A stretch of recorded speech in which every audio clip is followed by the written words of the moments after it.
Hello. I hope this video finds you in peace, in love, feeling good.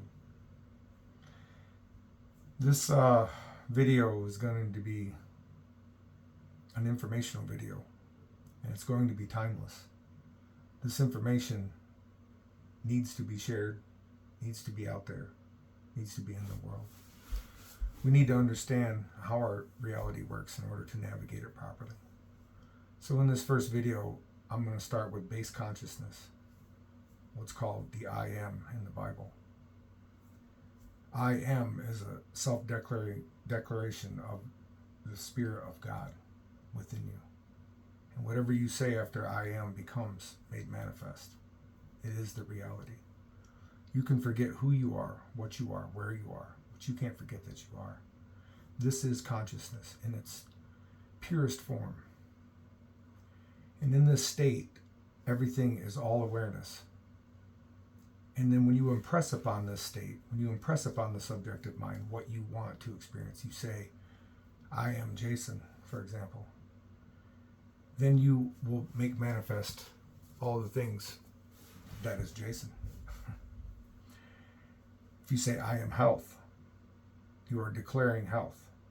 Health will become made manifest in your body. These are affirmations you say over and over. You are affirming. Why? Because you're training the subconscious mind, the subjective mind. Whatever you impress upon it becomes your reality. We need to know this because it affects how we deal with people, how we look at ourselves, how we view the world, all these things. And by the impressions that we make upon our mind dictates the experiences that we have. Your consciousness has 12 faculties, 12 divisions of awareness. And they're called the 12 disciples in the Bible. The 12 disciplines of the mind, if you will. Each one representing a faculty of mind. For example, Andrew is spiritual perception, realizing the Spirit of God in you. Peter is faith, faith in the I am. Right? The rock, he believes, he's steadfast. Then you got John, represents love. James represents judgment. That's why they're brothers. The sons of thunder, judgment and love run hand in hand. You got Matthew, which means the gift of Jehovah, desire. You got Thaddeus, which means praise. You got Bartholomew, which means imagination. Metaphysical seed plowing. The garden of the mind. Okay, Philip is perseverance. Simon the Canaanite's receptivity. Judas Iscariot, limitation. Without limitation, you wouldn't realize your divinity. It says in the Bible that Christ was betrayed by Judas. Betray means to reveal. I'm going to betray my head. Okay? It just simply means to reveal in mystical text. So what that means is he revealed Christ's divinity through limitation.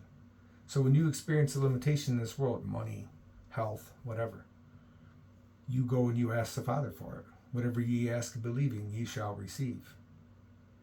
It says, faith is the substance of things hoped for, the evidence of the unseen. Okay. Well, I'm going to put it in modern terms. It's the subjective appropriation of the objectified desire. Your subjective mind is your subconscious mind, or your I am. It is the seat of causation of everything in your life that you experience, based upon your sensory impressions. Okay, you have 5 sense reality in the flesh. That means you have 5 senses that bring in input and create a form. Information comes in and creates a form. Inspiration in spirit comes from inside. You have 5 senses of the spirit man as well. And you can use them to create manifestation by closing your eyes and doing something in vision with your body. That body that you envision, that's Christ. And then he goes and prepares that place and returns and brings you where he is also. That's what that means. In my Father's house are many mansions. If it were not so, I would have told you. The mansions are mansions of the mind. They're states of consciousness. And when you vibrate at a particular frequency, you move to these rooms in the mind. When you put Christ in one of these rooms and you imagine him doing something, then he goes and prepares that place and then comes and gets you and brings you to that place. I've experienced this. I've made manifestations and I've watched them come to pass. So I know that this is the truth. The word man means manifestation. That's what it means. You're a manifestation of the Spirit of the living God, made in the image of God. If I held up an image of a tiger right now, would you say that's a tiger? Right. So if I hold up the image of a man, would you say that's God? Made in the image of God, right? It says, be imitators of God, little children. How do you do that? You call the unseen as though it were seen. You make manifest. When you speak words, you give life to them. You make manifest. When you manifest with your hands, construction, physically, you physically manifest. With your mind and imagination, you can make manifest things. You will cause them to come from what's called the unseen, atoms, uncreated space. It is your consciousness and awareness and impressions and attitudes that bring these things into existence and cause them to be what we call reality, when the true reality is in your mind, okay? It's called fourth dimensional thinking. Everything in this room began with thought. Everything in this world began with thought, okay? Nothing in this world began without thought. So the thought came first, fourth dimension, and then the thing became made manifest after a period of time. Thoughts, manifestations. Somebody thought of this TV, and then it became made manifest. Somebody planted a seed in their wife. 9 months later, it became made manifest in a baby. You plant a seed in your mind, there's a period of time before it becomes made manifest. Everything in this world works that way. It all follows the Spirit. The body follows the Spirit. When you see somebody sick, they're sick in their spirit first. They're at dis-ease in their spirit. So then their body becomes at dis-ease or diseased. But it began in the spirit. People need to understand that, because you have to heal your spirit, and then your body will heal. Actually, forgiveness and the concept of forgiveness is only seen in this world through healing. When you cut yourself, your body instantly begins to forgive you and to heal. That's what forgiveness looks like, is healing.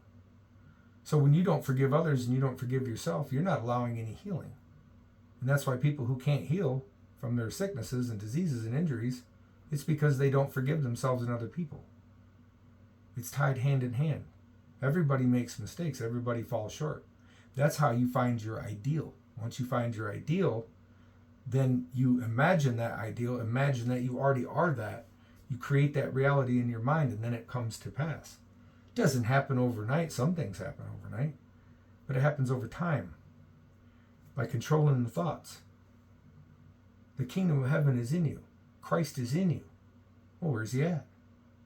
Christ is your imagination, what you call your imagination, your image nation, or nation of images, or crystalla. The crystallized part of the mind where you make an image and then it becomes so. That is the power of God. It's within every single one of us. If you don't like your life, you need to change your mental diet. You need to change how you see things, change how you think, and then your whole world will change. Not because the world changed, but you changed how you seen it. Jesus said, be careful how you see. Be careful how you hear. Careful what you say. Why? Because the words you say become made manifest. They will go out into the energy and they'll be matched by the universe and return to you. With what measure you measure, it is measured back to you. That is why you operate out of the law of love. And then you don't fall under the law. It says being under grace, not under the law. Right? That's because of love. For example, somebody does something wrong to me. They wrong me. If I speak ill of them, or I think ill of them, or I go and I try to make it right, and I try to make them pay for it, that is not the way to go, right? The way to go is love. So I go into imagination, I go into vision. I make a beautiful vision for these people, and I send it back to them. Now I have taken that anxiety, that anger, that whatever, and I've turned it into love. There's no law against love. Love one another, right? Love your enemies. Bless those who curse you. What does that look like? Well, love means charity. Simple translation is charity. That means giving something to somebody that they don't deserve. So, love your enemy. Okay, let's say I have a so-called enemy. Well, instead of me thinking bad thoughts for them, or being upset with them, or criticizing them in my mind, or out loud, doesn't matter. Doesn't matter. I can go into my imagination and I can create something good for them. And I can have the conversation I want to have. I could wash their car for them. I could fold their laundry for them. I could do a number of good deeds for them in my imagination. And you say, wow, well, listen. Jesus said, if you look upon a woman with lust, you've committed the act already. So imaginary acts count as real. That which is done in the spirit, okay, in the darkness, will be brought to light. Because you make vision in darkness. You close your eyes and you see what you want to see. Then that is the reality that you choose. Instead of accepting the 5 cent input from this reality and creating a form based on that information, it says, do not be conformed to this world, conned into a form, but be transformed by the renewing of your mind. Okay. Renew my mind. What does that mean? That means use your imagination. Use your imagination to overcome evil. Christ is your imagination. The character Christ in the Bible is your imagination. And he has 12 disciplines, 12 disciples that help him to control that faculty. And then the I am, the Father, the subconscious mind, the subjective mind, it creates the reality based upon what you believe. This is how things work. You can focus on the law of assumption. You can focus on the law of vibration, all that. Them are just bits and pieces of the same thing. You hear everybody talk about raising vibration, raising frequency. Why? Because the more frequency and vibration you have, the more information you can decode from the information field. Everything is an information field. And the higher you resonate, the higher you vibrate, the more information you can receive and give from it. You're communicating on a higher level. This is God. God communicates on the highest level. So we're supposed to be like God, it says. We're made in the image of God. So we make manifest. That's what we do. We are a manifestation, and therefore everything we do is a manifestation. We need to learn how to manifest good things. This message is for everybody. It's for chosen ones. It's for frozen ones. It's for people who don't know anything. It doesn't matter. The Spirit of God is in you. You have 2 holes in the side of your head called temples. Why? Because the temple lies between them. You are the temple of the Spirit of the living God. He's a living God. And he is in every single person that you meet. That's why it says, hear, O Israel, our Lord, our God. Our Lord is one. There's only one God. It's not a bunch of gods running around. It's the God. Having an experience based upon the sensory impressions of that individualized consciousness. That's what we are. That's what's going on. To tap into the higher realm, you need to come above your 5 sense reality. Deny your senses. Deny what your eyes supposedly see. Deny what your ears supposedly hear. Hear and see the things you want to hear in imagination. Create that reality. Imagination is the gateway to reality. It's not a little children's toy. We've been taught to look away from it. We've been taught that it's basically useless. It is the most important thing that you'll ever learn how to use in your life is your imagination. This is how we overcome the world. This is a revolution of the mind. The body just follows the spirit. We need to wake up our spirits. We need to get our spirit raised. We need to learn how to use our faculties to bring the kingdom of heaven to earth by imagining good things for people, imagining good things for our so-called enemy, imagining good things for our neighbor.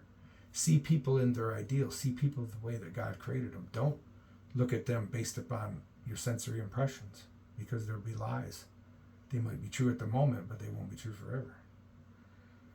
And you'll lock yourself in, and you'll limit that other person by how you see them. You limit yourself. What you wish for another, you wish upon yourself. That's how it works. So you want to wish good things upon others, right? This is the whole point of the chosen ones, to bring the higher vibration to the planet, to raise consciousness and awareness so people understand what's going on. And then instead of all the things you see in the world today that are seemingly wrong, they won't be wrong because they'll be made right. And if enough people raise to this consciousness level, the world will automatically change. It'll have no choice. We have a mass mind consciousness, okay? Collective consciousness. If the majority of people believe this way, that's going to be the mass mind belief. If the majority of people believe this way, that'll be the mass mind belief. Individuals can have their own beliefs and have power within that, but we're still part of the mass mind. You're still accepting energy from the universe. When somebody puts out hate or anger or animosity towards somebody, if they don't receive it and then react to it, okay, it'll bounce off them, but it still goes out into the universe, still has to be dealt with. But if you take that anger and animosity and rage or hate somebody's given you, and you bring it in and you turn it into love, and you send it back to them, now you have transmuted that energy. Now that energy doesn't have to be matched by the universe anymore because you turned it into love.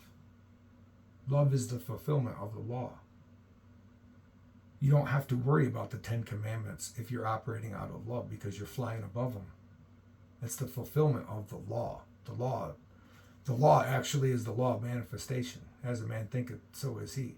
The 10 Commandments are a breakdown of if you're not thinking right, then you fall under the law.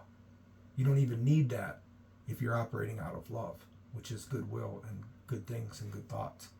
You control your mind and everything else follows. Everything in this world. It says that Christ was nothing in this world made without Christ that was made. Will you show me anything in this world made without imagination?